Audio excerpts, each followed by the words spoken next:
Bem pessoal, como vocês sabem, eu estou aqui em Cipó, Bahia, e estou aqui ao ser meu tio, e ele precisa aqui de uma pontilhadeira para fazer alguns serviços. Ele não me avisou, senão eu tinha trazido algumas coisas de lá para montar essa pontilhadeira para ele.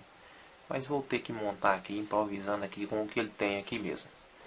Então, essa é uma máquina Bonder TT250, é um transformador de solda. Eu já falei para vocês aqui no canal sobre os transformadores de solda e como eles funcionam. Então este modelo da Bonder, ela tem a opção já aqui na chave 220 volts e 127 volts. Uma coisa que as pessoas sempre perguntam: Dante, eu posso ligar 220 monofásico no 220 bifásico? Pode sim, vai ser a mesma coisa, desde que seja 220 volts. Exemplo aqui é duas fases 127 para fazer com 220.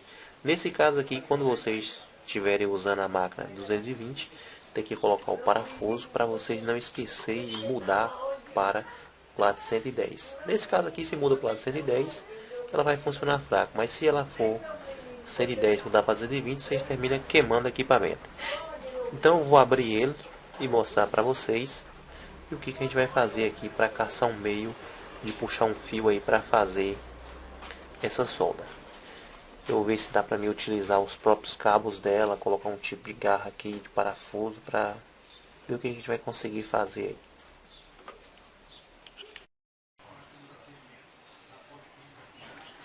Bem pessoal, então com a máquina desmontada aqui, vocês podem ver no vídeo aí sobre o resumo dela, sobre as partes. Então ela tem pouco espaço aqui, eu vou ter que encaixar um tipo de chapa de cobre aí, eu vou dar uma volta aí para ver se acho, daquelas bobinas de arranque. Tem uma chapa de cobre muito boa ali, ela tem uma barra chata de cobre, ou mesmo se eu achar de alumínio aqui que passa nesse espaço. E eu posso colocar nesse aqui por cima do primário ou por cima do secundário, que vai ser feito. Se eu colocar aqui, o controle vai ser melhor, que eu vou aqui fechar ali, vai ser muito bom esse controle aqui, mas vai funcionar dos dois lados, caso necessitar. E vou ver se a saída dela fica melhor para lá. Se eu achasse aqui as barras de cobre, os pedaços de cobre, eu ia fazer aquilo que eu falei para vocês, colocar as barras chatas de cobre lá fora para fazer a conexão e usar os próprios cabos dela. Mas eu estou vendo aqui, é muito difícil encontrar as coisas. É ainda um pouco mais difícil do que lá. Então se desse, eu colocaria as barras de cobre aqui, barra chata, igual aquela que eu mostrei para vocês no canal aí. Colocaria para fora para fazer parafusar. E aí parafusaria ou na solda eletrodo ou em cima, entenderam? Olha, essa aqui, se for modificar para fazer aí o carregador de bateria ou outra coisa, teríamos que abrir o trafo. Esses trafos geralmente eles são encaixados. Basta vocês olharem aí no ponto deles de encaixe. Eu mostrei um outro trafo desse aí. Ele é o mesmo modelo daquele trafozinho da MIG que eu mostrei para vocês. É uns trafos encaixados. Entenderam? E aí vocês vão ver. Pelo modo de construção dela aqui, ela não é produzida no Brasil não. Os trafos brasileiros construídos, cortados aqui, eles são maior dimensionados para máquinas de solda. Os trafos chineses que é desse modo aí. Então pessoal, agora já vi aqui o espaço que tem. Antes de fazer a peça lá, já vi que tem um espaço aqui. Se der para passar uma espira aqui, já é o suficiente para uma pequena máquina de solda aí de uso comum. Ele vai soldar coisas finas, não é para solda aí de precisão. Eles que aparecem muitas coisinhas pequenas aqui que uma máquina de solda já seria o suficiente. Então, se der, passa um espira e já faz os testes como vai ficar. O ligador vamos ter que usar aí um disjuntor e dar só um toque nele para fazer aquele ponto. Bem pessoal, então pra gente ver aqui, eu dei uma volta de um fio fino aqui, pode ser qualquer fio.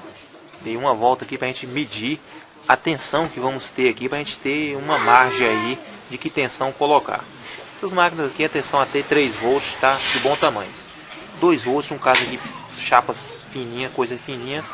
Então fui nos eletricistas ali, os caras não deu muita atenção não, mas a gente foi ali inibir um eletricista e aí ele arrumou esse fio chato pra gente.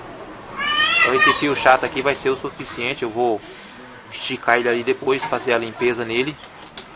Eu trouxe fita de teflon, que é a manta de teflon. e trouxe também fiberglass. A fiberglass eu já mostrei para vocês aí, que é um isolante muito resistente para onde vamos trabalhar com alta temperatura. Só que o fiberglass ele é quebradiço, se a gente não tiver cuidado, até no passar a gente pode arrebentar ele. Então eu vou ver a necessidade aqui, eu se passo o fiberglass e depois cubro ele com o teflon e ele fica muito bom aí para fazer essa volta aí, para a gente fazer a solda ponto. Então eu vou medir a tensão que tem aqui e a partir daqui eu vejo se eu dou uma volta ou se dou duas voltas aí. E aí com esse próprio fio aqui já dá para medir também o tamanho, lembrando também que tem que deixar um desconto por causa que esse fio ele não estica certinho e não é um fio fino. O fio grosso, o fio chato, ele ocupa mais espaço, né? A gente não pode deixar a continha para passar. Aqui, como eu não quero desmontar ela para não tirar o fio, eu vou abrir a chapa dela aqui e passar e fazer as voltas. Vou caçar a melhor maneira aí para não estar desmontando tanta máquina, para não dar mais trabalho. A outra coisa que eu esqueci de falar para vocês, olha, esse tipo de capacitor aqui com o resistor é para descarregar o capacitor. E o capacitor aqui está servindo como anti-surto, que é para na comutação da chave, ela abre uma faísca. E quando colocamos o capacitor, depois eu vou fazer um vídeo para vocês falando sobre isso.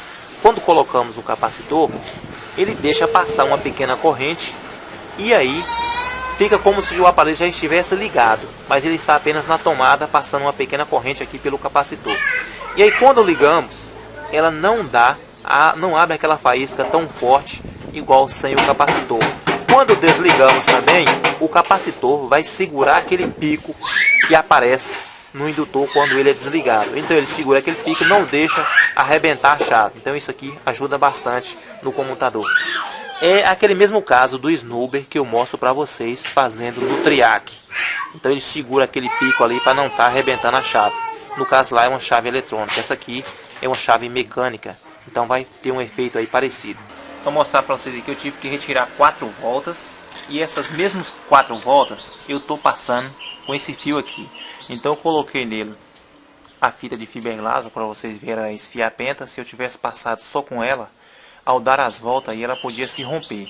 Então eu passei o fiberglass e por cima dele eu passei a manta de teflon, muito usada aí nessas máquinas de selagem. E aí passei 4 voltas, para vocês verem, 4 voltas completas. Como esse fio aqui já está vindo nesse sentido, essa ponta primeira vai ficar aqui. Então essa aqui eu vou emendar aqui e o final aqui será a garra de solda. O final aqui será a garra de solda, que era onde estava a garra. Então esse aqui, que é a garra, junto com a emenda, será a pontilhadeira, o repuxo, o que você quer fazer aí, o carregador de bateria, o que você querer fazer. Então será isso aqui. E esse aqui, mais o começo lá, que vai ser o alicate. Mesmo jeito aí, onde é que estava. O alicate de solda vai ser esse aqui, o final, mais o começo da fiação. Vai ser o alicate de solda, vai ter aí a mesma tensão que tinha antes. 52, 55 volts. Entenderam? Então vai ser dessa forma aqui.